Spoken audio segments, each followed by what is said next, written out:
옛날, 아주 먼 옛날에 호랑이가 담배를 피우고 산신령이 구름을 타고 내려와 쉬어가던 시절 깊은 산골짜기에 겨울바람이 매섭게 몰아치던 어느 마을이 있었습니다. 그 마을 어귀에는 기와지붕이 으리으리하게 솟아올라 마치 거대한 성처럼 보이는 큰 기와집이 한 채 자리 잡고 있었는데, 그 집은 인근 고을에서 제일 가는 부자로 소문난 최참판의 댁이었습니다.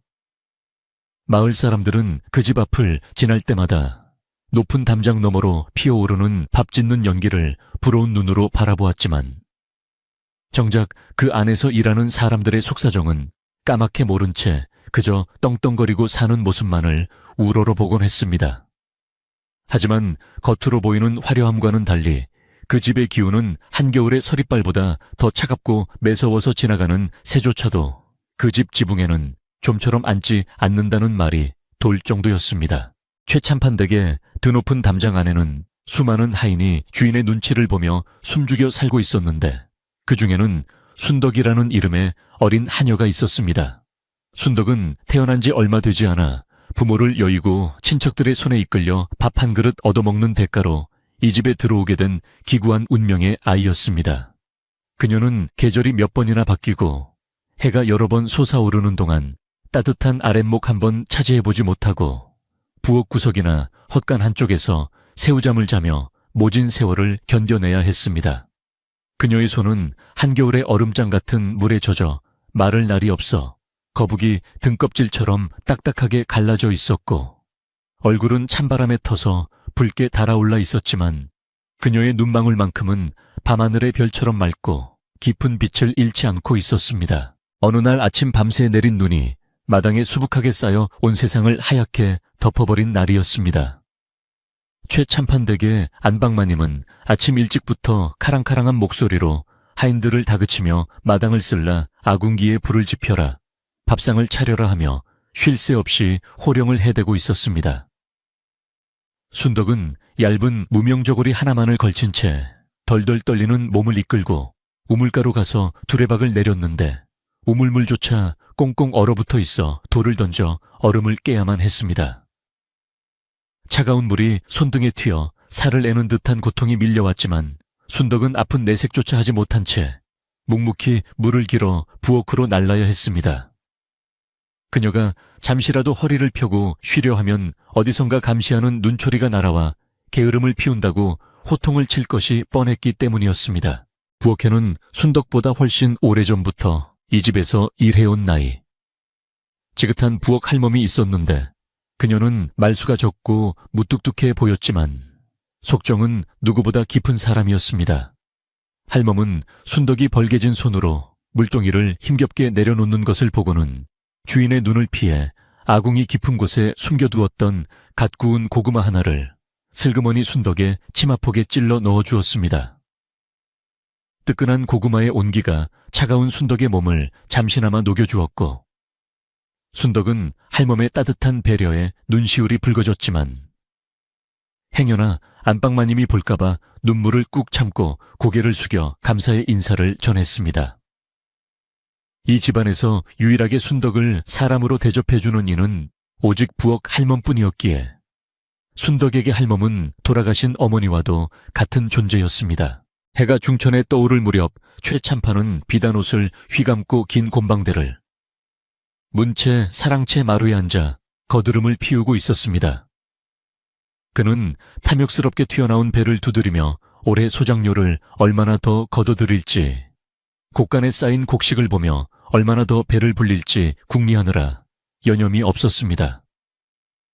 마을 밖에서는 흉년이 들어 굶어 죽는 사람들이 속출하고 있다는 소문이 흉흉하게 들려왔지만 최참판의 귀에는 그저 귀찮은 파리 소리처럼 들릴 뿐이었습니다. 그는 자신의 곡간이 가득 차 있는 것에만 만족해하며 굶주린 이웃들의 고통에는 눈길 한번 주지 않는 비정한 사람이었습니다. 순덕은 사랑채 앞을 지나가다 최참판과 눈이 마주칠까 두려워 고개를 깊이 숙이고 종종 걸음으로 바쁘게 움직였습니다. 그러던 중 최참판이 급한 전가를 받고 외출을 하게 되는 일이 생겼는데, 그는 집을 비우면서 순덕을 불러 엄한 목소리로 지시를 내렸습니다. 평소에는 하인들이 얼씬도 못하게 하는 자신의 사랑방을 청소하라는 명령이었는데 중요한 손님이 오기로 했으니 먼지 하나 없이 닦아놓으라는 것이었습니다. 최 참판은 문을 나서면서도 몇 번이나 뒤를 돌아보며 방 안에 있는 물건은 절대로 함부로 건드리지 말라고 신신당부를 했고 순덕은 겁에 질린 표정으로 알겠다고 대답하며 조아렸습니다.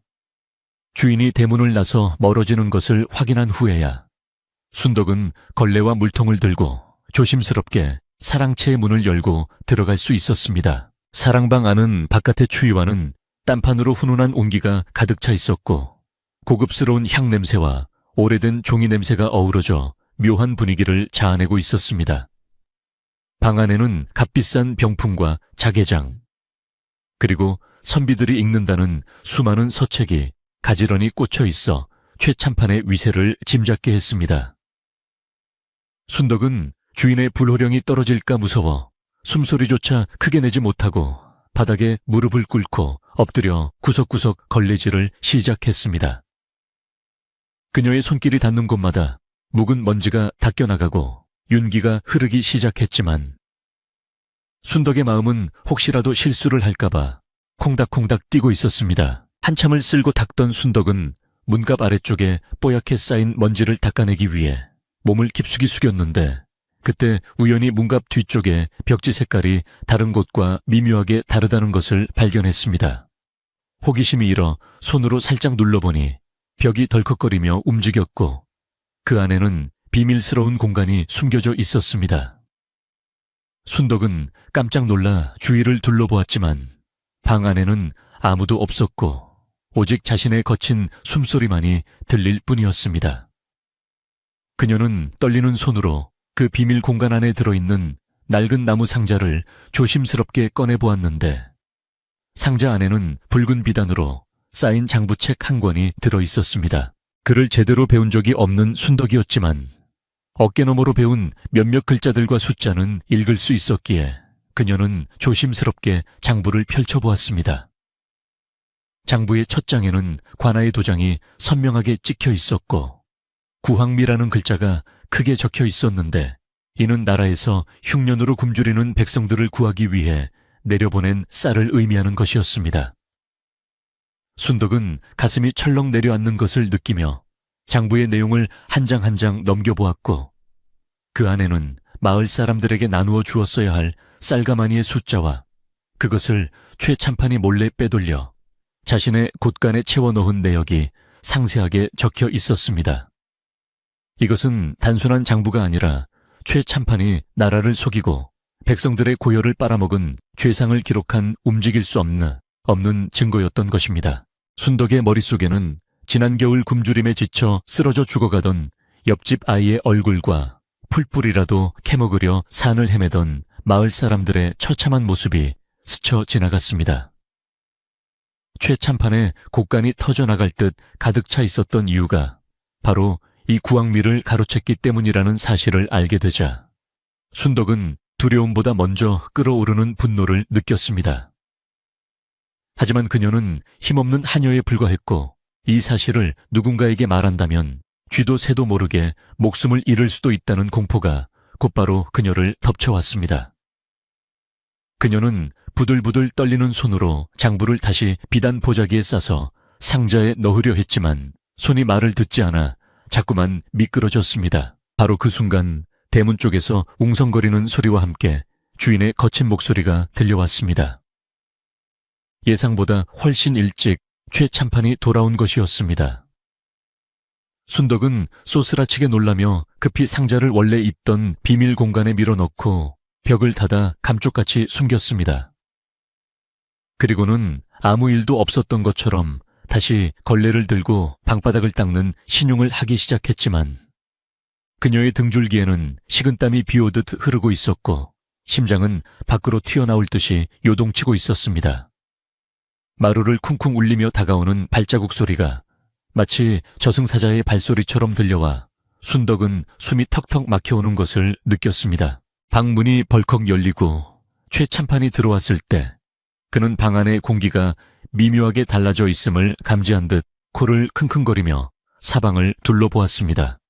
그의 날카로운 눈빛이 순덕에게 꽂히자 순덕은 바닥에 납작 엎드려 다녀오셨습니까, 나리? 하고 떨리는 목소리로 인사를 올렸습니다. 최참판은 대답 대신 방 안을 천천히 걸어다니며 문갑과 책장 주위를 유심히 살펴보았고 순덕이 청소한 흔적들을 하나하나 점검하듯 훑어보았습니다. 그의 눈길이 비밀 공간이 있는 벽 쪽에 머물렀을 때 순덕은 너무나 긴장한 나머지 기절할 것만 같았습니다. 방 안에서 쥐새끼가 왔다 간 것 같구나. 내년 청소만 한 것이 맞느냐? 최참판이 낮고 으르렁거리는 목소리로 물었습니다. 순덕은 침을 꼴깍 삼키며 최대한 태연한 척하며 대답했습니다. 예, 나리. 분부하신 대로 먼지만 닦아내고 있었습니다요. 그녀는 고개를 더욱 조아리며 자신의 눈빛이 흔들리는 것을 들키지 않으려 애썼습니다. 최참판은 순덕을 잠시 노려보다가 콧방귀를 뀌며 손을 휘저어 나가라는 신호를 보냈습니다.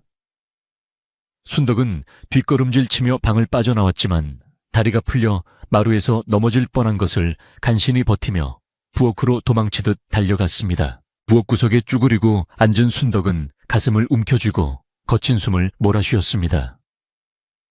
그녀가 본 것은 단순한 종이 뭉치가 아니라 마을 사람들의 생명줄이었고 최참판의 추악한 탐욕 그 자체였습니다. 이제 순덕은 너무나 큰 비밀을 알아버렸고 이 비밀을 품고 있는 한 그녀의 목숨은 바람 앞의 등불처럼 위태로운 처지가 되었습니다. 최참판은 의심이 많은 사람이니 언젠가는 순덕이 무언가를 봤다는 것을 눈치챌 것이고 그때가 되면 살아남기 힘들 것이라는 불길한 예감이 먹구름처럼 밀려왔습니다. 그녀는 부엌 아궁이에 타오르는 불꽃을 바라보며 이 지옥 같은 곳에서 벗어나야 한다는 생각을 품기 시작했습니다. 그날 밤 순덕은 하인들이 모여 자는 행랑채의 차가운 바닥에 누워 잠을 이루지 못하고 뒤척였습니다. 밖에서는 밤새도록 눈보라가 몰아치며 문풍지를 거세게 흔들어대고 있었고 멀리서 늑대의 울음소리가 들려와 밤의 정막을 깼습니다. 순덕의 머릿속에는 낮에 본 장부의 내용과 최참판의 무시무시한 눈빛이 번갈아 떠올라 괴로웠습니다. 그녀는 옆에서 코를 골며 자고 있는 다른 하인들의 얼굴을 바라보며 자신도 모르는 사이에 흘러내리는 눈물을 닦아냈습니다. 이제 더 이상 예전처럼 순종하며 살 수는 없다는 것을, 무언가 결단을 내려야만 한다는 것을 그녀는 본능적으로 깨닫고 있었습니다. 다음 날 아침 최참판댁의 분위기는 전날보다 더욱 살벌해져 있었습니다. 최참판은 아침부터 하인들을 집합시켜 놓고 집안에 도둑이 든 것 같다며 쥐 잡듯 닥달을 시작했습니다. 없어진 물건은 없었지만 누군가 자신의 물건에 손을 댄 흔적이 있다며 불같이 화를 내는 것이었습니다. 순덕은 그 호통 소리를 들으며 자신의 심장 소리가 들킬까봐 고개를 들 수 없었습니다.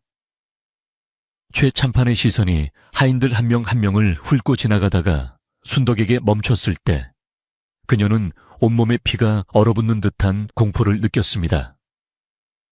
그는 아무 말도 하지 않았지만 그 눈빛은 이미 순덕을 의심하고 있음을 말해주고 있었습니다. 오후가 되자 최참판은 은밀하게 사람을 불러 무언가를 지시했는데 눈치 빠른 부엌 할멈이 그 내용을 엿듣게 되었습니다.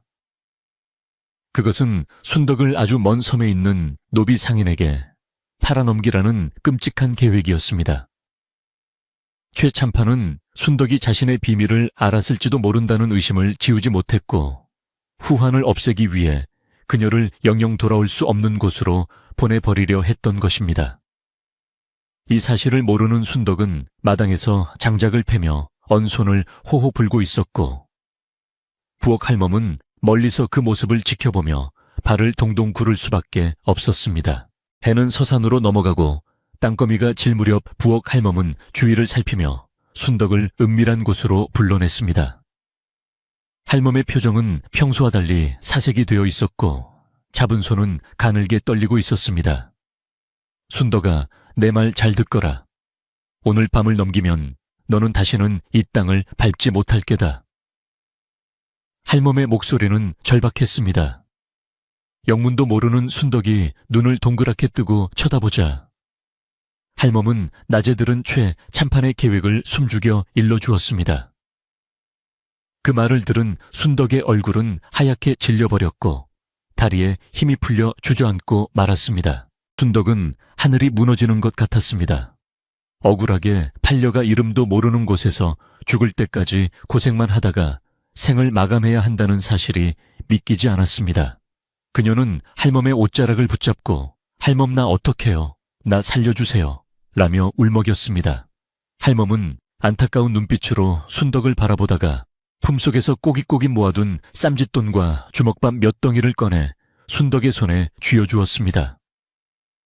오늘 밤이다. 모두가 잠든 틈을 타서 도망가거라.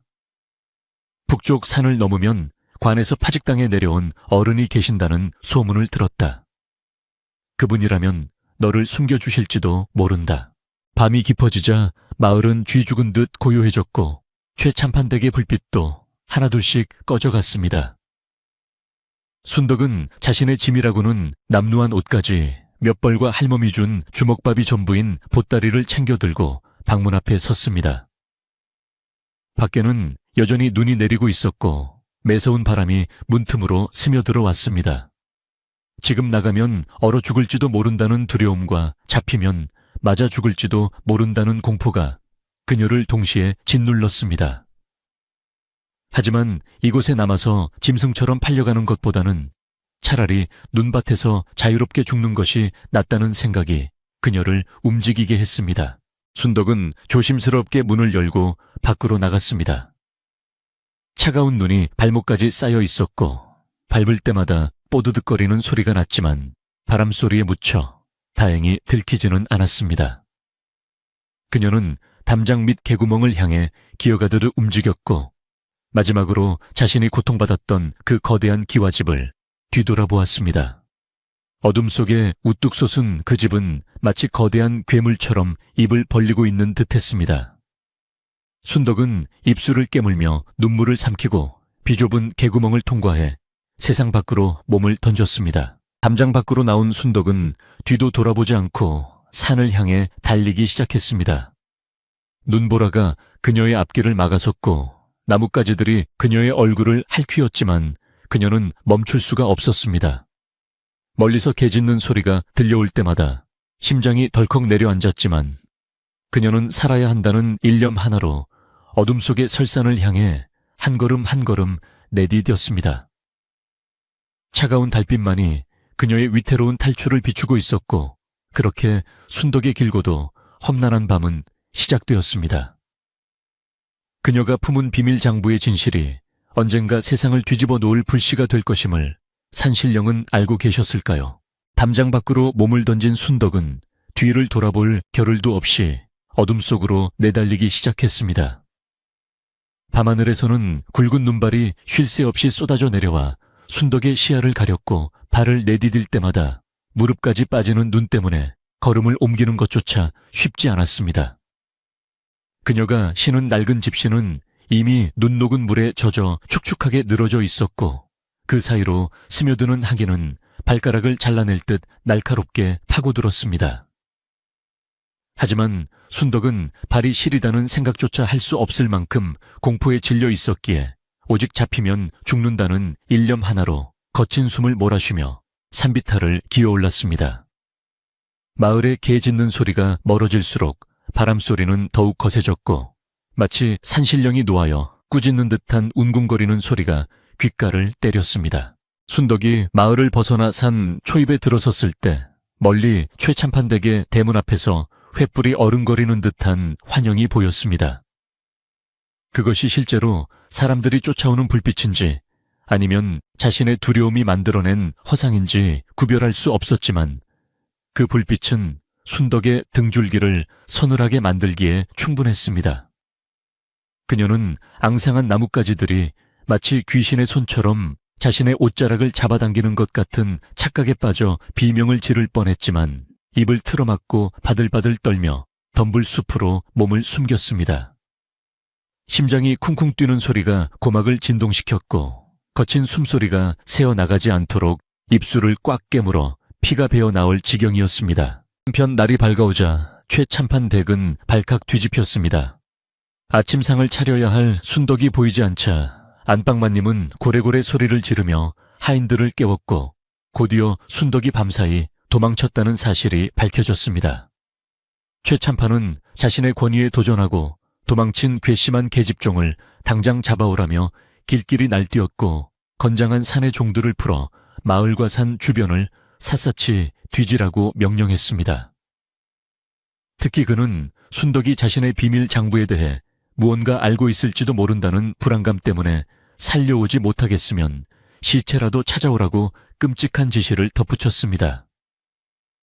집안의 분위기는 살얼음판을 걷는 듯 흉흉해졌고 순덕을 도망치게 도와준 부엌 할멈은 부엌 구석에서 숨죽여 눈물만 흘리며 무사하기만을 빌었습니다. 산속의 날씨는 변덕스러워서 눈보라는 멈출 기미를 보이지 않았고 기온은 점점 더 떨어져 숨을 쉴 때마다 폐가 얼어붙는 듯한 고통이 느껴졌습니다.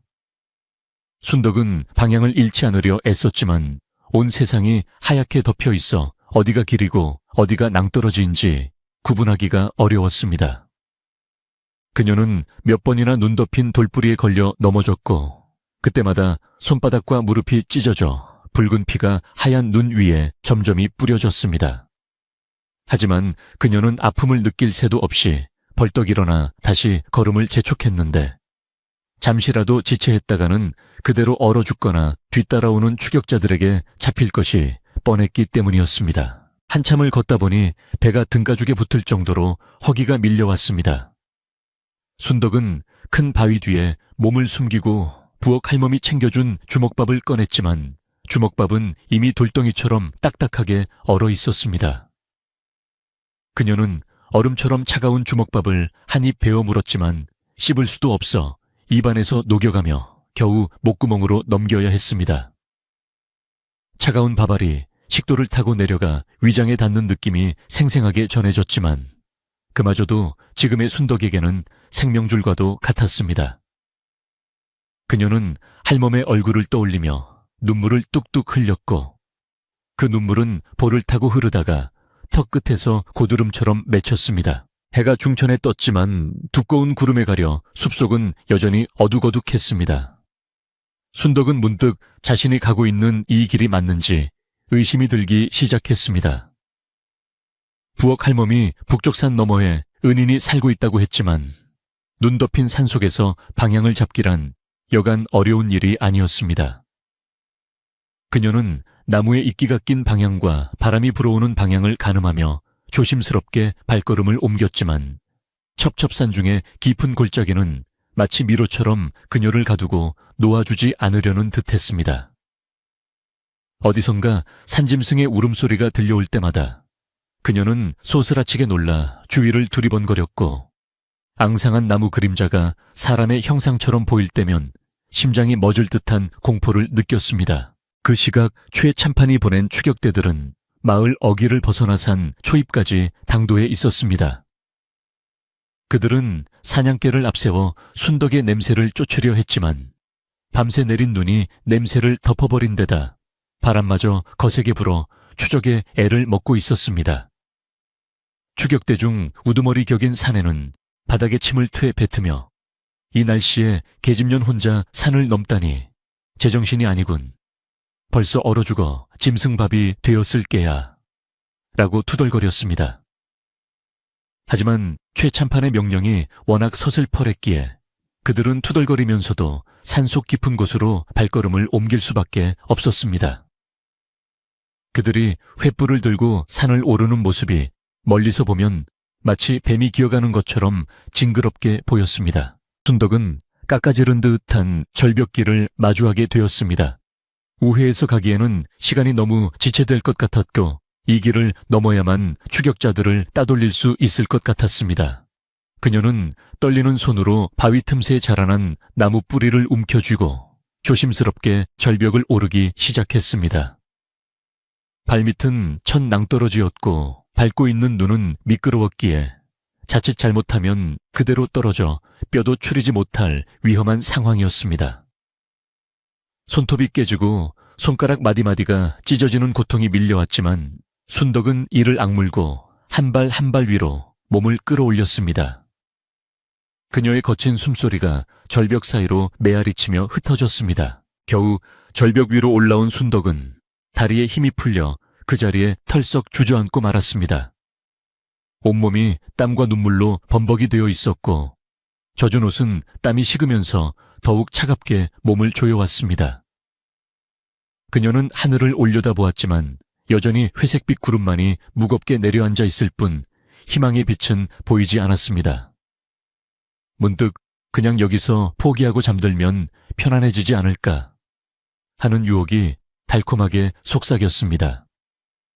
추위와 배고픔 그리고 끝없는 공포 속에서 그녀의 정신은 점점 혼미해져 가고 있었고 죽음이라는 안식이 차라리 낫게 느껴질 정도로 그녀는 지쳐 있었던 것입니다. 하지만 그때 품속에 넣어둔 비단 보자기의 감촉이 가슴에 닿았습니다. 최참판의 비리가 적힌 그 장부는 단순한 종이 뭉치가 아니라 굶어 죽어간 이웃들의 원한이자 자신의 억울한 삶을 증명할 유일한 증거였습니다. 순덕은 정신을 번쩍 차리며 자신의 뺨을 세게 때렸습니다. 안 돼, 여기서 죽으면 안 돼. 억울하게 죽은 귀신이 되어 구천을 떠돌 수는 없어. 그녀는 스스로에게 최면을 걸듯 중얼거리며 다시 일어섰습니다. 그녀의 눈빛은 다시금 생기를 찾았고 비록 몸은 만신창이가 되었을지언정 마음만은 강철처럼 단단해져 있었습니다. 산 중턱을 넘어서자 바람은 더욱 거세져 눈보라가 소용돌이치며 몰아쳤습니다. 눈앞의 한 치 앞도 분간할 수 없는 상황에서 순덕은 오직 감각에 의존해 걸음을 옮겨야 했습니다. 나무들이 바람에 흔들리며 내는 기괴한 소리는 마치 귀신들의 통곡 소리처럼 들려왔고 순덕의 정신을 갉아먹으려 들었습니다. 그녀는 귀를 막고 싶었지만 혹시라도 추격자들이 따라오는 소리를 놓칠까봐 그럴 수도 없었습니다. 그녀는 무서움을 잊기 위해 어릴 적 어머니가 불러주었던 자장가를 속으로 흥얼거렸지만 기억 속의 어머니 얼굴조차 흐릿해져 눈물이 앞을 가렸습니다. 갑자기 순덕의 발밑이 푹 꺼지며 그녀의 몸이 비탈길 아래로 굴러 떨어졌습니다. 눈 속에 숨겨져 있던 구덩이를 미처 발견하지 못한 탓이었습니다. 그녀는 비명을 지를 새도 없이 눈구덩이 속으로 처박혔고 날카로운 나뭇가지가 종아리를 스치고 지나가며 깊은 상처를 냈습니다. 구덩이 바닥에 처박힌 순덕은 잠시 정신을 잃었다가 쓰라린 통증에 신음하며 눈을 떴습니다. 다리에서 붉은 피가 흘러나와 하얀 눈을 붉게 물들이고 있었고 움직이려 해보았지만 발목이 삐었는지 극심한 고통이 밀려와 일어설 수가 없었습니다. 아, 이제 정말 끝이구나. 순덕은 절망감에 휩싸여 흐느껴 울기 시작했습니다. 아무도 없는 깊은 산속 닫힌 다리와 얼어붙은 몸, 그리고 점점 어두워지는 하늘은 그녀에게 더 이상의 희망은 없다고 말하는 듯했습니다. 그녀는 몸을 웅크리고 앉아 추위와 고통을 견디며 죽음을 기다리는 사람처럼 멍하니 허공을 응시했습니다. 그때 멀리서 늑대의 울음소리가 길게 들려왔습니다. 그 소리는 아까보다 훨씬 가깝게 들렸고 피 냄새를 맡고 몰려오는 짐승들의 기척이 느껴지는 듯했습니다. 순덕은 공포에 질려 몸을 더욱 작게 움츠렸습니다. 그러나 하늘은 아직 그녀를 버리지 않았는지 구름 사이로 아주 잠깐 동안 햇살이 비치며 숲의 한쪽을 비추었습니다. 그 빛이 가리키는 곳에는 쓰러진 고목나무 아래 작은 동굴처럼 생긴 틈이 보였습니다. 순덕은 저곳이라면 늑대의 눈을 피해 잠시 몸을 숨길 수 있을 것이라는 생각이 들었습니다. 그녀는 아픈 다리를 질질 끌며 젖 먹던 힘까지 짜내어 그 고목나무를 향해 기어가기 시작했습니다. 손톱이 빠질 듯 아프고 다리는 끊어질 듯 고통스러웠지만 살아야겠다는 본능은 그 모든 고통을 뛰어넘게 만들었습니다. 고목나무 아래의 틈은 성인 한 사람이 겨우 들어갈 수 있을 정도로 비좁았지만 안쪽은 마른 낙엽이 쌓여 있어 바깥보다는 훨씬 따뜻했습니다. 순덕은 낙엽 속에 몸을 파묻고 거친 숨을 골랐습니다. 상처 입은 다리를 찢어진 치맛자락으로 꽉 묶어 지혈을 하고 남은 주먹밥 부스러기를 입안에 털어 넣었습니다. 긴장이 풀리자 급격한 피로가 몰려왔고 무거운 눈꺼풀이 청은망은 내려앉기 시작했습니다. 잠이 들면 그대로 얼어 죽는다는 것을 알고 있었지만 지칠 대로 지친 몸은 더 이상 그녀의 의지대로 움직여주지 않았습니다. 꿈속에서 순덕은 따뜻한 아랫목에 앉아 김이 모락모락 나는 쌀밥을 먹고 있었습니다. 어머니가 웃으며 반찬을 올려주었고 부엌 할머니 곁에서 흐뭇하게 바라보고 있었습니다. 많이 먹거라. 우리 순덕이 고생 많았지. 어머니의 목소리가 너무나 다정해서 순덕은 행복한 미소를 지었습니다. 하지만 그 순간 방문이 벌컥 열리며 최참판에 성난 얼굴이 나타나 밥상을 엎어버렸고 순덕은 비명을 지르며 꿈에서 깨어났습니다. 현실은 여전히 차가운 동굴 속이었고 밖은 이미 칠흑 같은 어둠이 내려앉아 있었습니다. 밤이 되자 기온은 더욱 곤두박질 쳤고 동굴 입구로 들이치는 바람은 칼날처럼 날카로웠습니다. 순덕은 온몸을 사시나무 떨듯 떨며 품속의 장부를 꺼내 가슴에 꼭 끌어안았습니다. 이 장부 때문에 이 고생을 하고 있지만 동시에 이 장부가 있기에 자신이 살아남아야 할 이유가 되는 것이기도 했습니다. 그녀는 장부의 딱딱한 모서리가 갈비뼈를 누르는 느낌을 받으며 정신을 집중하려 애썼습니다. 나는 죄를 짓지 않았어. 죄를 지은 건 그 사람들이야. 내가 벌을 받을 이유는 없어. 그녀는 마음속으로 수없이 되뇌며 꺼져가는 생명의 불씨를 살리려 안간힘을 썼습니다. 그때 밖에서 바스락거리는 소리가 들렸습니다. 바람소리라고 하기에는 너무나 규칙적인 소리였고 짐승의 발자국 소리보다는 묵직한 느낌이었습니다. 순덕은 숨을 멈추고 귀를 기울였습니다. 이 근처에 발자국이 끊겼는데 눈이 덮여서 알 수가 없구만. 굵직한 사내의 목소리가 들려왔습니다. 최 참판이 보낸 추격대가 기어이 여기까지 따라온 것이었습니다. 순덕은 심장이 멎는 것 같았습니다. 그들이 횃불을 들고 주위를 살피는 빛이 동굴 틈새로 새어 들어왔고 그림자가 길게 늘어져 순덕의 코앞까지 다가왔습니다. 순덕은 입을 틀어막고 눈을 질끈 감았습니다. 만약 여기서 들킨다면 모든 것이 끝장이었습니다. 사내들의 발소리가 점점 가까워지더니 바로 고목나무 앞에서 멈췄습니다. 어이, 여기 좀 봐. 나무 틈새가 있는데 혹시 여기에 숨은 거 아냐? 한 사내의 목소리가 들리자 순덕은 절망적인 공포에 사로잡혔습니다. 그녀는 손에 잡히는 대로 돌멩이를 하나 움켜쥐었습니다. 잡히는 순간 저항이라도 해보고 죽겠다는 처절한 몸부림이었습니다. 사내의 발이 동굴 입구를 툭툭 치는 소리가 들렸고 순덕은 숨조차 쉴 수 없는 긴장감 속에서 운명을 기다렸습니다. 그러나 바로 그때 어디선가 부엉이가 크게 울며 숲을 가로질러 날아갔습니다. 에이, 깜짝이야. 짐승놈인가 보군. 이런 좁은 구멍에 사람이 어떻게 들어가겠어. 날도 추운데 얼른 내려가자고. 이러다 우리까지 얼어 죽겠네. 다른 사내의 투덜거리는 소리가 들렸고 곧이어 발자국 소리는 점차 멀어져 갔습니다. 순덕은 그제야 참고 있던 숨을 토해내며 안도의 한숨을 내쉬었습니다.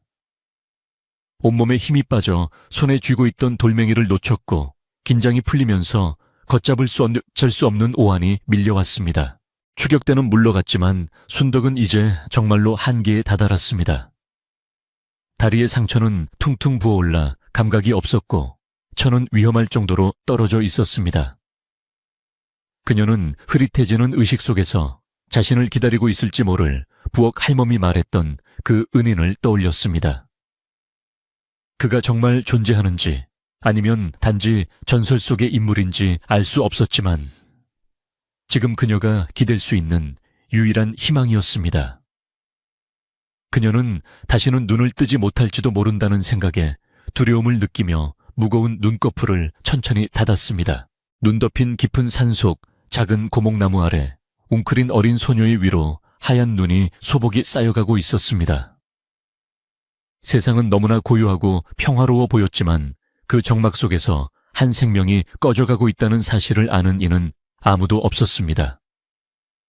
오직 밤하늘의 차가운 달만이 그녀를 내려다보며 이 가혹한 운명의 끝이 어디일지 지켜보고 있을 뿐이었습니다. 과연 순덕은 이 혹독한 겨울밤을 견뎌내고 아침 해를 맞이할 수 있을까요? 그리고 그녀가 품은 진실은 세상의 빛을 볼 수 있을까요? 순덕의 의식이 깊은 어둠 속으로 가라앉으려는 찰나 흐릿한 시야 너머로 인기척이 느껴졌습니다.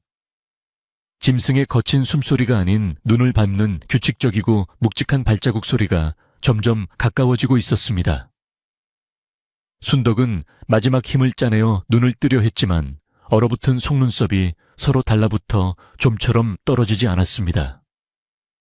그녀는 본능적으로 몸을 더욱 웅크리며 품속의 장부를 꽉 껴안았는데 이는 죽는 순간까지도 자신의 억울함을 증명할 유일한 끈을 놓지 않으려는 처절한 몸부림이었습니다. 곧이어 누군가의 그림자가 그녀의 위로 드리워졌고 거칠지만 따뜻한 손길이 차갑게 식어가는 그녀의 이마를 짚었습니다. 허허, 이 깊은 산중 눈구덩이에 웬 아이가 쓰러져 있단 말인가. 쯧쯧쯧쯧 숨이 붙어있는 것이 기적이로구나. 낮고 깊은 노인의 목소리가 눈보라 소리를 뚫고 들려왔습니다. 노인은 지팡이를 눈밭에 꽂아두고 허리를 굽혀 순덕의 상태를 살폈습니다. 낡은 무명옷은 젖어서 얼어붙었고 다리의 상처에서는 피가 배어나와 눈을 붉게 물들이고 있는 참혹한 모습이었습니다. 그는 고개를 절레절레 흔들며 혀를 차더니 쓰고 있던 두툼한 솜 누비옷을 벗어 순덕의 몸을 감싸 안았습니다. 그리고는 앙상해 보이지만 단단한 등으로 순덕을 업었는데 그 동작에는 오랜 세월 산을 오르내린 사람만이 가질 수 있는 능숙함이 배어 있었습니다. 노인은 조금만 참거라. 내 집이 멀지 않으니 살 수 있을 게다. 라고 나지막이 중얼거리며 눈보라가 몰아치는 어둠 속을 헤치고 발걸음을 옮기기 시작했습니다. 그의 등에서 전해지는 온기가 얼음장 같던 순덕의 심장을 다시 천천히 뛰게 만들었습니다. 순덕이 다시 눈을 떴을 때는 낯선 천장이 보였습니다. 흙을 발라 만든 투박한 천장이었지만 그 틈새로 스며드는 훈훈한 공기는 최참판되게 으리으리한 방보다 훨씬 더 따뜻하게 느껴졌습니다. 코끝에는 은은한 약초 냄새와 오래된 종이 냄새, 그리고 장작 타는 구수한 냄새가 어우러져 마음을 편안하게 해주었습니다. 순덕은 자신이 살아있다는 사실에 안도하면서도 동시에 낯선 환경에 대한 경계심으로 벌떡 일어나려 했습니다. 하지만 몸을 일으키려던 순간 다리에서 극심한 통증이 밀려와 아욱 하고 짧은 신음소리를 내며 다시 자리에 털썩 주저앉고 말았습니다. 그녀의 다리에는 깨끗한 천으로 붕대가 감겨 있었고 부목이 덧대어 고정되어 있었습니다. 이제 정신이 좀 드느냐 꼬박 사흘을 알아누웠느니라. 방 한쪽 구석에서 책을 읽고 있던 노인이 안경을 고쳤으며 부드러운 목소리로 물었습니다. 백발이 성성한 머리에 하얀 수염을 길게 늘어뜨린 노인은 마치 신선처럼 맑고 고요한 기운을 풍기고 있었습니다. 순덕은 화들짝 놀라 이불을 끌어당기며 뒷걸음질 쳤고 가장 먼저 품속에 있었던 장부를 찾기 위해 손을 허둥지둥 움직였습니다. 옷매무새를 더듬거리는 순덕의 모습을 본 노인은 빙그레 미소를 지으며 문갑 위에 놓인 붉은 비단 보자기 뭉치를 가리켰습니다. 네가 목숨보다 더 소중하게 여기던 물건은 저기에 잘 두었으니 걱정 말거라. 열에 들떠 헛소리를 하면서도 저것만은 손에서 놓지 않으려 하더구나. 순덕은 그제야 안도의 한숨을 내쉬며 고개를 숙였습니다. 살려주셔서 감사합니다, 어르신. 저는 그저 길을 잃고 헤매던. 순덕은 자신의 신분을 밝히면 혹시라도 해가 될까봐 말을 얼버무렸습니다. 노인은 더 이상 캐묻지 않고 아랫목에 놓인 따뜻한 탕약 그릇을 순덕에게 내밀었습니다. 우선 이것부터 마시거라. 산삼 찌꺼기와 도라지를 달인 물이니 얼어붙은 기운을 녹이는 데 도움이 될 게다. 순덕은 떨리는 두 손으로 그릇을 받아들고 조심스럽게 한 모금 마셨습니다. 쓰면서도 달큰한 약기운이 목을 타고 넘어가자 뱃속 깊은 곳에서부터 뜨거운 기운이 퍼져나가는 것이 느껴졌습니다. 그것은 단순히 몸을 녹이는 약이 아니라 얼어붙었던 그녀의 마음까지 어루만져주는 위로와도 같았습니다. 노인은 자신을 이 산속에 은거하며 학문을 닦는 선비라고 소개했습니다. 마을 사람들 사이에서 소문으로만 떠돌던 과거에 높은 벼슬을 지냈으나 조정의 부패에 환멸을 느끼고 낙향했다던 바로 그 강대감이었습니다. 부엌 할멈이 말했던 관에서 파직당에 내려온 어른이 바로 이분이었던 것입니다. 순덕은 우연히도 자신이 찾던 은인의 집에 구조되었다는 사실에 놀라움을 감추지 못했습니다. 강선비는 순덕이 안정을 취할 수 있도록 배려하며 며칠 동안 정성껏 그녀를 간호했습니다. 그는 쌀죽을 쑤어 먹여주고 약초를 지식여 상처에 발라주며 친손녀를 대하듯 따뜻하게 보살폈습니다. 평생 한여로 살며 구박만 받아오던 순덕에게 이러한 호의는 낯설면서도 눈물겹도록 고마운 것이었습니다. 한편 산 아래 마을에서는 최참판이 퍼뜨린 거짓 소문이 흉흉하게 돌고 있었습니다. 최참판은 순덕을 놓친 분풀이로 마을 사람들을 모아놓고 그 계집 종년이 내 방에 몰래 들어와 은비녀와 돈타령을 훔쳐 달아났다. 게다가 밖에서 만나는 놈팡이와 눈이 맞아 야반도주를 한 것이다. 라고 뻔뻔스러운 거짓말을 늘어놓았습니다. 그는 순덕을 잡아서 관에 넘기는 자에게는 쌀 한 가마니를 주겠다며 현상금까지 걸었습니다.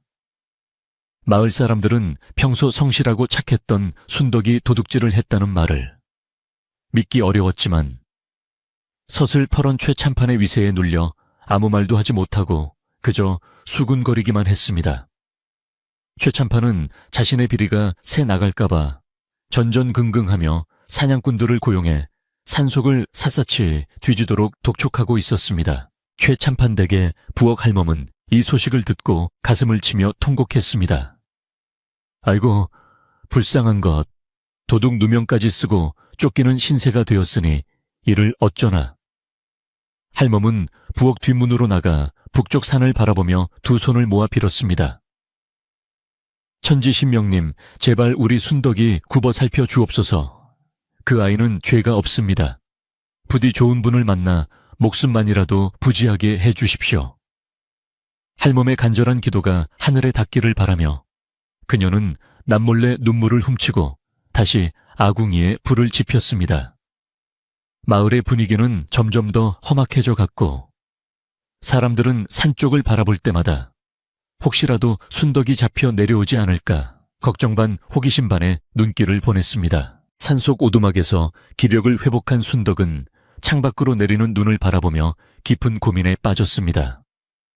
자신을 살려준 강선비에게 진실을 털어놓아야 할지 아니면 끝까지 숨겨야 할지 갈피를 잡을 수 없었기 때문입니다.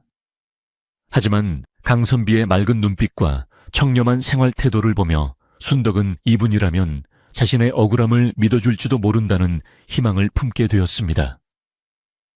무엇보다 이 장부의 내용이 세상에 알려져야만 굶주리는 마을 사람들을 구할 수 있다는 생각이 그녀의 용기를 북돋았습니다. 순덕은 결심을 굳히고 문갑 위에 올려두었던 비단 보자기를 떨리는 손으로 집어들었습니다. 어르신 드릴 말씀이 있습니다. 순덕이 비장한 목소리로 말하자 책을 읽던 강선비가 고개를 들어 그녀를 바라보았습니다. 순덕은 무릎을 꿇고 앉아 비단 보자기를 풀고 그 안에 들어있던 낡은 장부책을 강선비 앞에 내밀었습니다. 저는 도둑질을 하지 않았습니다.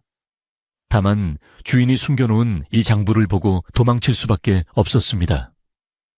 이것은 마을 사람들의 목숨과도 같은 것입니다.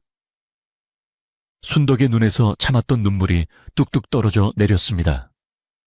강선비는 순덕의 말에 놀란 기색을 보이며 조심스럽게 장부를 받아들고 첫 장을 펼쳤습니다. 장부를 읽어 내려가는 강선비의 표정이 점점 굳어졌습니다. 처음에는 의아해하던 눈빛이 점차 놀라움으로, 그리고 이내 걷잡을 수 없는 분노로 바뀌어갔습니다.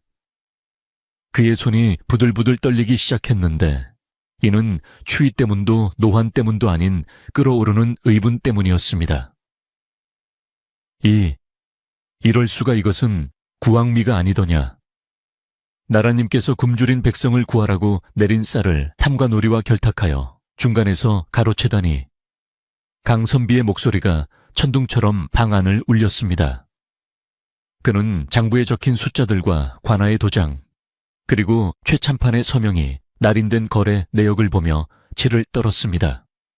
그것은 단순한 횡령이 아니라 나라의 근간을 흔들고 백성을 죽음으로 내몬 씻을 수 없는 대역죄였습니다. 강선비는 장부를 덮고 눈을 감은 채 한참 동안 침묵했습니다. 그의 머릿속에는 과거 조정에서 쫓겨나던 날의 기억과 탐관오리들의 횡포에 고통받던 백성들의 얼굴이 주마등처럼 스쳐 지나갔습니다. 그는 자신이 세상과 담을 쌓고 산속에 숨어 사는 동안 세상은 더욱 썩어 문드러져 있었다는 사실에 깊은 자괴감을 느꼈습니다. 그리고 눈앞에 있는 이 어린 하녀가 목숨을 걸고 지켜온 진실의 무게를 실감했습니다. 이 아이의 용기가 늙고 비겁했던 자신의 양심을 깨운 것이었습니다. 강선비는 다시 눈을 뜨고 순덕을 바라보았습니다. 그의 눈빛은 더 이상 은퇴한 늙은이의 것이 아니라 서슬퍼런 선비의 기계로 빛나고 있었습니다. 내 이름이 순덕이라 했느냐? 강선비가 엄숙한 목소리로 물었습니다. 예, 그렇습니다. 순덕이 대답하자 강선비는 고개를 끄덕이며 말했습니다. 너는 큰일을 했다. 네가 아니었다면 이 추악한 진실은 영원히 어둠 속에 묻혔을 것이고 수많은 백성이 억울하게 죽어갔을 것이다. 내가 비록 늙고 힘없는 몸이나 이 일만큼은 결코 좌시할 수 없다. 강선비는 자리에서 일어나 벽에 걸려있던 각과 도포를 바라보았습니다.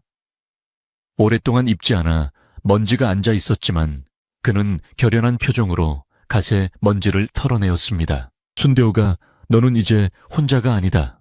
내 너의 억울함을 풀어주고 이 땅의 정의가 살아있음을 보여주마.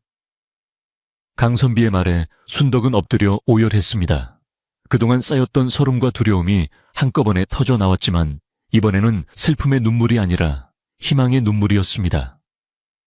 강선비는 순덕의 어깨를 다독이며 앞으로 다가올 싸움을 준비하기 시작했습니다.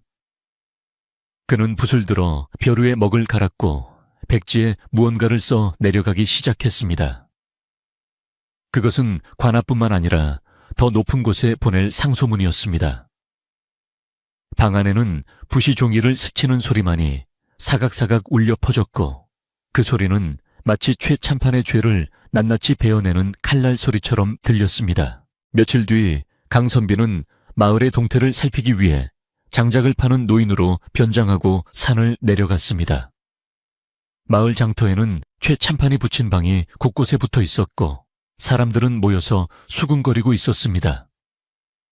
글쎄, 최참판 댁 쌀가마니가 밤마다 어디론가 실려나간다는 소문이 있던데 쉰 낱말은 새가 듣고 반말은 쥐가 듣는다네. 잘못 입 놀렸다가는 뼈도 못 추려. 사람들은 최참판을 두려워하면서도 그의 악행에 대해 의심을 품고 있었습니다. 강선비는 사람들의 대화를 엿들으며 때가 무르익어가고 있음을 직감했습니다. 민심은 이미 요동치고 있었고 작은 불씨 하나만 있으면 거대한 불길이 되어 타오를 준비가 되어 있었던 것입니다. 다시 오두막으로 돌아온 강선비는 순덕에게 말했습니다. 들리는 소문에 의하면 곧 한양에서 암행어사가 이 고을을 지난다고 한다. 이것은 하늘이 주신 기회다. 우리가 직접 관아로 가서 최참판의 죄를 고발해야 한다.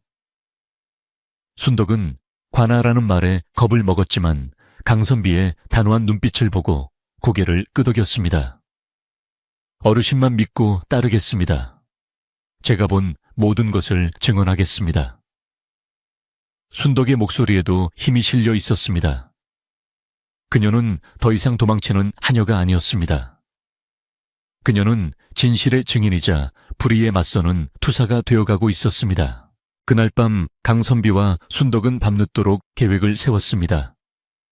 최 참판이 눈치채지 못하게 관에 접근하는 방법, 장부를 안전하게 전달하는 방법, 그리고 만약의 사태에 대비한 도주로까지 꼼꼼하게 의논했습니다. 밖에서는 눈보라가 멈추고 맑은 달이 떠올라 온 세상을 환하게 비추고 있었습니다. 달빛은 오두막의 창호지 문을 통과하여 두 사람의 그림자를 길게 드리웠습니다. 늙은 선비와 어린 소녀 어울리지 않는 듯한 두 사람이었지만 그 순간만큼은 세상 그 누구보다 강력한 동지였습니다. 새벽녘이 되자 강선비는 장롱 깊숙한 곳에서 오랫동안 숨겨두었던 낡은 마파의 하나를 꺼내어 어루만졌습니다. 비록 지금은 효력이 없는 옛 물건이었지만 그것은 그가 평생 지켜온 청렴과 기계를 상징하는 것이었습니다. 그는 마패를 품에 넣으며 마음을 다잡았습니다. 내 비록 벼슬을 버리고 떠났으나 선비로서의 도리마저 버린 것은 아니다. 이 썩은 환부를 도려내지 않고서는 내 어찌 조상님들을 뵐 수 있겠는가. 그의 결의는 새벽 공기보다 더 차갑고 날카로웠습니다. 동이 트기 시작하자 순덕은 며칠 동안 입었던 낡은 옷을 빨아 정갈하게 입고 머리를 단정하게 빗었습니다. 비록 남루한 옷차림이었지만 그녀의 표정은 그 어느 때보다 맑고 당당했습니다. 그녀는 부엌 할멈이 쥐어주었던 주먹밥에 남은 천조각을 허리춤에 매며 마음속으로 할멈을 불렀습니다. 할멈, 조금만 기다리세요. 제가 꼭 돌아가서 할멈을 구해드릴게요. 순덕은 신발끈을 단단히 조여매고 오두막 문을 활짝 열었습니다. 눈 덮인 산봉우리 너머로 붉은 해가 솟아오르고 있었고 그 빛은 마치 순덕과 강선비의 앞길을 축복하는 듯했습니다. 이제 모든 준비는 끝났습니다. 깊은 산속에 숨겨져 있던 진실의 꽃이 드디어 세상 밖으로 피어날 시간이 다가오고 있었습니다. 최 참판이 자신의 권력에 취해 방심하고 있는 사이 그를 파멸로 이끌 것엔 폭풍이 산 위에서부터 서서히 내려오고 있었습니다. 과연 강선비와 순덕은 무사히 관에 당도하여 최 참판의 죄를 밝힐 수 있을까요? 그리고 암행어사는 이들의 목소리에 귀를 기울여 줄까요? 숨막히는 대결이 펼쳐질 관아의 마당으로 이야기는 계속됩니다. 마을의 아침 공기는 여느 때와 달리 팽팽한 긴장감으로 가득 차 있었는데 그것은 며칠 전부터 장터 국밥집을 중심으로 암행어사가 떴다는 소문이 바람을 타고 돌았기 때문이었습니다. 삿갓을 깊게 눌러쓴 허름한 차림의 선비가 고을 어귀에 나타났다는 둥, 밤마다 관아 주변을 서성이는 그림자가 있다는 둥 확인되지 않은 이야기들이 꼬리에 꼬리를 물고 퍼져나갔습니다. 죄 지은 자들은 자다가도 벌떡 일어날 만큼 두려운 소식이었지만 억울한 일을 당해 가슴에 멍이 든 백성들에게는 가뭄 끝의 담비와도 같은 희망 섞인 속삭임이었습니다. 그러나 정작 그 소문의 중심에 서 있어야 할 관아의 사또와 최 참판은 콧방귀를 뀌며 태평성대를 누리는 양 거드름을 피우고 있었습니다. 최 참판은 자신의 곡간에 쌓인 곡식이 든든한 방패라도 되는 양 아침부터 하인들을 시켜 관에 보낼 뇌물 보따리를 챙기느라 분주했습니다. 그는 암행어사가 온다는 소문을 그저 자신을 시기하는 자들이 만들어낸 헛소문이라 치부했고 설사 어사가 온다 한들 제물로 구워 삶으면 그만이라고 믿는 어리석고 탐욕스러운 자였습니다. 그는 비단 옷을 휘감고 거만한 표정으로 내 눈에 흙이 들어가기 전에는 내 재산을 건드릴 자가 없다고 큰소리쳤지만 그의 눈빛 깊은 곳에는 순덕이 가지고 도망친 장부에 대한 불안감이 가시처럼 박혀 있었습니다. 그는 오늘 사또와의 술자리를 통해 순덕을 수배하는 일을 더욱 재촉하고 자신의 비리를 덮을 계략을 완성하려 하고 있었습니다. 같은 시각 산속 오두막에서는 강선비와 순덕이 비장한 표정으로 산을 내려올 채비를 마쳤습니다. 강선비는 낡았지만 깨끗하게 다듬은 도포를 입고 갓을 썼는데 그 모습에서 뿜어져 나오는 위엄은 십수년 전 조정에서 호령하던 대사헌의 모습 그대로였습니다. 순덕 역시 비록 남루한 옷차림이었지만 머리를 단정히 빗고 허리를 곧게 펴 더 이상 주인의 눈치를 보는 하녀가 아닌 당당한 한 사람의 백성으로 서 있었습니다. 그녀의 품속에는 비단 보자기에 쌓인 장부가 단단히 묶여 있었고 그것은 그녀의 심장 박동과 함께 뜨겁게 뛰고 있었습니다. 두 사람은 서로를 바라보며 무언의 끄덕임으로 용기를 북돋우고 눈 덮인 산길을 헤치고 세상 속으로 걸어 들어갔습니다. 관아 앞마당은 최참판이 베푸는 잔치 준비로 시끌벅적했고 고기 굽는 냄새와 술 냄새가 진동하여 굶주린 백성들의 원성을 사고 있었습니다.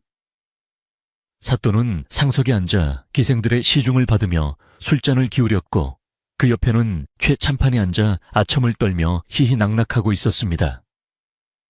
마당 한 구석에는 억울함을 호소하러 온 백성들이 포졸들의 창에 막혀 쫓겨나고 있었고 그들의 탄식 소리는 흥겨운 풍악 소리에 묻혀 허공으로 흩어졌습니다. 바로 그때 관아의 정문을 지키던 포졸들이 당황하며 길을 막아서는 소동이 일어났는데 백발이 성성한 노인과 어린 소녀가 서슬 퍼런 기세로 들어오려 했기 때문이었습니다. 물러거라, 여기가 어디라고 감히 함부로 들어오려 하느냐. 포졸이 창을 겨누며 소리쳤지만 강선비는 눈 하나 깜짝하지 않고 지팡이로 바닥을 내리쳤습니다. 내비록 초야에 묻혀 사는 늙은이나 나라의 녹을 먹는 관리가 백성의 고혈을 짜내어 잔치를 벌이는 꼴을 더는 두고 볼 수 없어 왔다. 사또에게 당장 고하거라. 강선비의 목소리는 쩌렁쩌렁하게 울려 퍼져 좌중을 압도했고 그 기세에 눌린 포졸들은 주춤거리며 길을 터줄 수밖에 없었습니다. 풍악 소리가 뚝 끊기고 잔치에 모인 사람들의 시선이 일제히 입구 쪽으로 쏠렸습니다. 술에 취해 비틀거리던 사또와 최참판도 잔을 멈추고 의아한 표정으로 그들을 바라보았습니다. 마당 한가운데로 걸어 들어온 강선비와 순덕은 사또와 최참판이 앉아있는 대청마루 앞까지 당당하게 나아갔습니다. 최참판은 강선비 뒤에 숨어있던 순덕의 얼굴을 확인하자마자 소스라치게 놀라며 술잔을 떨어뜨렸습니다. 아니, 저녀는 도둑질을 하고 도망간 그 계집종 년이 아니냐. 최참판이 핏대를 세우며 소리치자 사또 역시 눈살을 찌푸리며 호통을 쳤습니다. 내 이놈들 감히 죄인이 제 발로 기어 들어오다니 여기가 어디라고 행패냐 여봐라. 저것들을 당장 포박하여 하옥하라. 사또의 명령에 포졸들이 우르르 달려들려 했지만 강선비는 품에서 장부를 꺼내 높이 치켜들며 그들을 멈춰 세웠습니다. 멈추시오. 이 아이는 죄인이 아니라 이 고을에 썩어빠진 환부를 도려낼 증인이오. 그리고 이 장부는 당신들이 저지른 천인공노할 죄상을 낱낱이 기록한 증거물이오. 강선비의 외침에 관아하는 찬물을 끼얹은 듯 조용해졌습니다. 최참판의 얼굴은 사색이 되어 파랗게 질렸고 사또는 당황하여 눈동자를 굴리기에 바빴습니다. 담장 너머에서 구경하던 마을 사람들도 숨을 죽이고 이 기막힌 상황을 지켜보았습니다. 순덕은 떨리는 다리를 손으로 꾹 누르며 용기를 내어 사람들 앞으로 한 발짝 나섰습니다. 그녀의 목소리는 처음에는 작았지만 갈수록 또렷하고 단호하게 퍼져나갔습니다. 저는 도둑질을 하지 않았습니다. 최참판 나으리께서 나라에서 내린 구황미를 몰래 빼돌려 곳간을 채우는 것을 보았고 그 내역이 적힌 이 장부를 우연히 발견했습니다. 나으리는 그 사실을 알고 저를 섬으로 팔아넘기려 하셨고 저는 살기 위해 도망쳤을 뿐입니다. 순덕의 증언은 거짓 없는 진실의 울림이 있어 듣는 이들의 가슴을 파고들었습니다. 마을 사람들은 웅성거리기 시작했습니다. 구황미를 빼돌렸다니 세상에 그게 무슨 소리야. 어쩐지 흉년에도 최참판댁 곶감만 넘쳐나더라니. 분노한 민심이 들끓기 시작하자 최참판은 당황하여 길길이 날뛰었습니다. 제요, 저 요물 같은 년이 어디서 거짓부렁을 늘어놓느냐. 그 장부는 내년이 훔쳐간 내 집안의 족보책이다. 최참판은 말도 안 되는 억지를 부리며 순덕에게 달려들려 했지만 강선비가 지팡이로 그를 막아섰습니다. 족보책이라 하였소. 그렇다면 이 안에 적힌 관아의 도장과 쌀가마니의 수량은 대체 무엇이란 말이오? 내 지금 여기서 이 장부의 내용을 낱낱이 읽어 만천에 그대들의 죄를 고하겠소. 강선비가 장부를 펼치려 하자 사또는 다급하게 소리쳤습니다. 여봐라, 저 미친 늙은이와 계집을 당장 끌어내어 매우 쳐라. 입을 열지 못하게 하라. 포졸들이 몽둥이를 들고 달려들어 강선비와 순덕을 에워쌌습니다. 순덕은 공포에 질려 비명을 질렀고 강선비는 온몸으로 순덕을 감싸 안으며 몽둥이질을 견뎌내려 했습니다. 상황은 걷잡을 수 없이 험악해졌고 정의가 무참히 짓밟히려는 절체절명의 순간이었습니다. 마을 사람들은 발을 동동 구르며 안타까워했지만 감히 관아의 병사들에게 대항할 엄두를 내지 못하고 있었습니다. 최참판은 회심의 미소를 지으며 이제 모든 것이 끝났다고 생각했습니다. 이 둘만 처리하면 자신의 비밀은 영원히 묻힐 것이라 확신했기 때문입니다. 바로 그때였습니다. 암행어사 출두야. 관아의 정문이 부서질 듯 열리며 우렁찬 함성 소리가 천지를 진동시켰습니다. 마치 마른 하늘에 날벼락이 떨어지는 듯한 그 소리에 모든 움직임이 일시에 정지했습니다. 몽둥이를 휘두르던 포졸들은 얼어붙었고 사또와 최참판은 혼비백산하여 자리에서 굴러 떨어졌습니다. 수십 명의 역졸들이 몽둥이를 들고 들이닥쳐 순식간에 관아 마당을 장악했고 그들의 뒤로 남루한 옷을 벗어던지고 화려한 관복을 입은 암행어사가 위풍당당하게 걸어 들어왔습니다. 그는 손에 황금빛 마패를 쥐고 있었는데 그 빛이 어찌나 강렬한지 감히 눈을 뜨고 쳐다볼 수 없을 지경이었습니다. 봉완 사또와 최참판은 듣거라 너희는 나라의 녹을 먹는 자로서 백성을 돌보기는커녕 구황미를 착복하고 무고한 백성을 핍박하였으니 그 죄가 하늘에 닿았다. 내 오늘 왕명을 받들어 너희의 죄를 엄히 묻고자 하노라. 암행어사의 서리빨 같은 호령에 사또와 최참판은 마당에 납작 엎드려 벌벌 떨기만 했습니다. 최참판은 아이고 어사 나으리 억울합니다. 저 계집의 모함입니다. 라며 끝까지 발뺌하려 했지만 어사는 차가운 눈빛으로 그를 내려다보며 강선비에게 다가갔습니다. 그리고는 정중하게 허리를 굽혀 인사를 올렸습니다. 강대감 늦게 도착하여 송구합니다. 대감의 상소문을 받고 급히 달려왔습니다. 알고 보니 강선비는 산속에서 쓴 상소문을 미리 믿을 만한 인편을 통해 한양으로 보냈던 것이었고 암행어사는 이미 모든 사실을 알고 잠복해 있었던 것이었습니다. 강선비는 멍이 든 몸을 일으키며 안도의 한숨을 내쉬었고 떨고 있는 순덕의 손을 잡아주었습니다. 보아라 순덕아, 세상이 너를 버리지 않았다.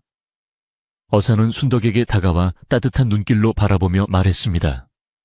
내 용기가 조선을 살렸다. 두려워 말고 저 자들의 죄를 다시 한번 명명백백히 밝히거라. 순덕은 눈물을 닦고 고개를 끄덕이며 최참판이 저지른 악행들을 하나하나 다시 증언했습니다. 그녀의 입에서 쌀을 빼돌린 날짜와 방법, 그리고 굶주린 이웃들을 외면했던 최참판의 잔인한 언사들이 흘러나올 때마다 관아 밖에서 듣고 있던 백성들의 분노는 하늘을 찔렀습니다. 맞습니다. 제 자식도 지난 겨울 굶어 죽었습니다. 최참판이 우리 논을 헐값에 빼앗아 갔습니다. 여기저기서 억울함을 토로하는 목소리가 터져 나왔고 순식간에 관아 마당은 눈물과 함성으로 가득 찼습니다.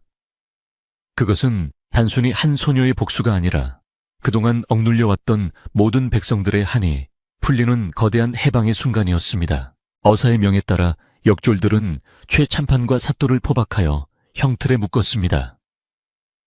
최참판은 살려달라고 애원하며 바닥을 기었지만 그를 동정하는 사람은 아무도 없었습니다. 오히려 그동안 그에게 멸시받던 하인들과 소장농들이 달려나와 그에게 돌을 던지며 욕설을 퍼부었습니다. 순덕은 그 광경을 바라보며 묘한 기분에 사로잡혔습니다. 자신을 그토록 괴롭히던 거대한 산 같던 존재가 이제는 저렇게 초라하고 비참한 모습으로 무너져 내리는 것을 보니 허무하기도 하고 한편으로는 가슴 한구석이 뻥 뚫리는 듯한 시원함을 느꼈습니다. 강선비는 어색에 장부를 넘기며 말했습니다. 이 장부 안에 적힌 쌀들은 모두 백성들에게 돌아가야 할 것입니다. 부디 억울한 이가 없도록 공평하게 나누어 주십시오. 어사는 고개를 끄덕이며 약속했습니다. 대감의 뜻대로 하겠습니다. 그리고 이 소녀에게는 큰 상을 내리고 다시는 천한 신분으로 고통받지 않도록 양민으로 면천시켜 주겠습니다. 그 말을 들은 순덕은 믿기지 않는다는 표정으로 강선비를 쳐다보았고 강선비는 인자한 미소로 대답을 대신했습니다. 면천이라니 노비 문서가 불태워지고 평범한 사람으로 살 수 있다는 것은 순덕이 꿈에서조차 상상하지 못했던 기적이었습니다. 해가 뉘엿뉘엿 넘어가고 관아 마당을 가득 메웠던 사람들은 기쁨의 눈물을 흘리며 만세를 불렀습니다. 최참판댁의 곡간문이 활짝 열리고 그 안에 쌓여있던 쌀가마니들이 줄지어 밖으로 나왔습니다. 마을 사람들은 덩실덩실 춤을 추며 쌀을 받아들었고 아이들은 신이 나서 뛰어다녔습니다. 그 소란스러운 축제 한가운데서 순덕은 조용히 하늘을 올려다보았습니다. 며칠 전만 해도 눈보라가 몰아치던 하늘은 이제 구름 한 점 없이 맑고 투명했습니다. 그녀의 볼을 타고 흐르는 눈물은 더 이상 슬픔의 눈물이 아닌 기쁨과 감사의 눈물이었습니다. 강선비는 흐뭇한 표정으로 그 모습을 지켜보다가 순덕의 어깨를 툭 쳤습니다. 이제 다 끝났다. 집으로 가자꾸나. 집이라는 단어가 순덕의 가슴을 따뜻하게 데워주었습니다. 이제 그녀에게는 돌아갈 곳이 있었고 자신을 지켜주는 어른이 있었습니다. 그녀는 강선비의 뒤를 따라 관아 문을 나서며 다시는 뒤돌아보지 않으리라 다짐했습니다. 악몽 같았던 최참판댁의 기억은 이제 과거의 일이 되었고 그녀 앞에는 새로운 인생이 펼쳐져 있었습니다. 마을 어귀에는 부엌 할머니 소식을 듣고 버선발로 달려 나와 서 있었습니다. 순덕아, 아이고 내 새끼 살아있었구나.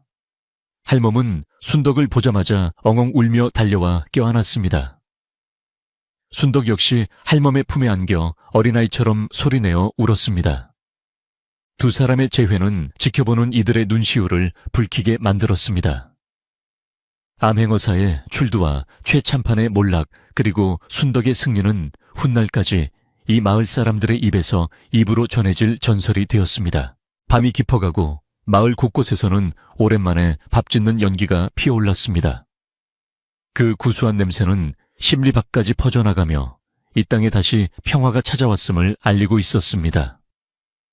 고통받던 한여의 작은 용기가 거대한 악을 물리치고 세상을 바꾼 이날, 달림도 기쁜 듯 유난히 밝은 빛을 뿌리며 마을을 비추고 있었습니다. 하지만 이야기는 아직 끝이 아닙니다. 모든 것이 제자리로 돌아가고 상처 입은 마음들이 치유되는 마지막 이야기가 남아있기 때문입니다. 최참판과 사또가 압송되어 떠나고 난 뒤 관아의 마당에는 비로소 진정한 평화가 찾아왔습니다. 그동안 사람들의 어깨를 짓누르던 무거운 공포와 억압의 사슬이 끊어지자 마을 곳곳에서는 안도의 한숨과 함께 잔잔한 웃음꽃이 피어났습니다. 암행어사는 약속대로 최참판의 곡간을 모두 열어젖혔고 그 안에 산더미처럼 쌓여있던 쌀가마니들은 주인을 찾아가듯 마을 사람들의 품으로 돌아갔습니다. 사람들은 쌀을 받아들고 눈물을 글썽이며 이것은 단순히 배를 불리는 곡식이 아니라 잃어버렸던 삶의 희망을 되찾은 것이라고 입을 모았습니다. 차가운 겨울바람도 이제는 더 이상 매섭게 느껴지지 않았고 사람들의 훈훈한 인심이 언 땅을 녹이는 듯 했습니다. 순덕은 관아의 대청마루에서 암행어사로부터 하얀 종이 한 장을 받아 들었는데 그것은 그녀가 더 이상 노비가 아니라는 것을 증명하는 면천 문서였습니다. 그녀는 떨리는 손으로 문서를 받아 가슴에 품으며 태어나서 처음으로 자신의 이름이 온전한 하나의 사람으로 인정받는 벅찬 감동을 느꼈습니다. 그 종이는 깃털처럼 가벼웠지만 그 안에 담긴 의미는 천하를 다 얻은 것보다 무겁고 소중했습니다. 강선비는 곁에서 흐뭇한 미소로 그녀를 바라보며 이제 너는 누구의 소유도 아닌 내 인생의 주인이 되었다 라고 축복의 말을 건넸습니다. 순덕의 눈에서 흐르는 눈물은 지난 세월의 서름을 씻어내는 정화수와도 같았습니다. 최참판 댁에서 평생을 바쳐 일해온 부엌 할멈. 역시 자유의 몸이 되어 순덕의 곁으로 돌아왔습니다. 갈 곳 없는 신세가 될 뻔했던 할멈을 위해 순덕은 강선비의 도움을 받아 마을 어귀에 작은 빈집을 마련했습니다. 비록 최참판 댁처럼 으리으리한 기와집은 아니었지만 두 사람이 오순도순 살기에는 더없이 아늑하고 포근한 보금자리였습니다. 마을 사람들은 자신들을 구해준 순덕에게 보답하고자 너나 할 것 없이 팔을 걷어붙이고 나서서 지붕을 고치고 구두를 놓아주었습니다.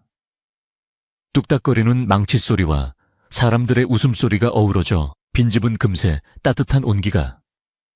감도는 사람 사는 집으로 변모해 갔습니다. 순덕과 할멈이 새 집으로 이사하는 날 하늘은 구름 한 점 없이 맑고 푸르렀습니다. 순덕은 낡은 빗자루를 들고 마당을 쓸며 흙먼지가 날리는 것조차 즐겁게 느껴졌습니다. 예전에는 주인의 호통소리에 쫓기며 하던 일이었지만 이제는 내 집을 가꾸는 일이기에 빚을 한번 걸레질 한 번에 정성이 깃들었습니다. 할멈은 부엌에서 아궁이에 불을 지피며 이제야 내 맘대로 불을 떼고 밥을 짓는구나 하며 연신 싱글벙글 웃었습니다. 굴뚝에서 피어오르는 하얀 연기는 두 사람의 새로운 시작을 알리는 신호탄처럼 몽글몽글 하늘로 주르러 올라갔습니다. 강선비는 벼슬을 다시 하라는 암행어사의 권유를 정중히 물리치고 다시 산속의 오두막으로 돌아가 학문에 정진하기로 했습니다. 하지만 그는 종종 산을 내려와 순덕의 집에 들러 그를 가르쳐주거나 세상 돌아가는 이야기를 들려주며 든든한 후견인이 되어 주었습니다. 순덕은 강선비가 오시는 날이면 정성껏 우려낸 차와 다과를 대접하며 그를 친할아버지처럼 따르고 존경했습니다. 강선비에게 배운 글자들로 순덕은 이제 장부뿐만 아니라 세상의 이치가 담긴 책들을 읽을 수 있게 되었고 그녀의 세상은 날이 갈수록 넓고 깊어졌습니다. 겨울이 지나고 봄 기운이 대지에 스며들기 시작하자 마을 풍경은 하루가 다르게 변해갔습니다.